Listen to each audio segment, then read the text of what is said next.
In this video, I will walk you through a detailed Qinux PolarBreeze review and look at how this portable cooling solution compares to traditional fans and air conditioners. When comparing it to standard floor fans, the most significant contrast is that regular fans often just circulate hot air, whereas this device utilizes cryoflux technology for actual effective cooling. If you are weighing trade-offs between a full HVAC system and a portable unit, the standout feature here is the drastic energy efficiency. It is designed to lower your electricity use, making it an eco-friendly win for your wallet.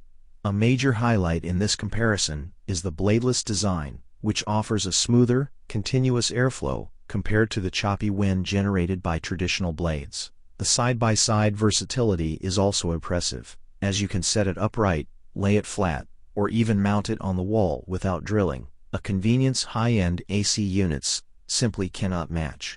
For users who prioritize sleep or work focus, the ultra-quiet operation is the clear winner, with reviewers like Martha and Lewis noting they often forget it is even on. It even includes a remote control and rechargeable battery for cordless use. If you are in a small flat or dorm, the compact size ensures a fresh environment without taking up valuable floor space. Overall, it serves as a powerful yet budget-friendly alternative for targeted cooling. Thanks for watching this review of the Qinux PolarBreeze. If you found this comparison helpful, please like the video and subscribe for more tech insights, and let me know in the comments if you prefer portable or central air.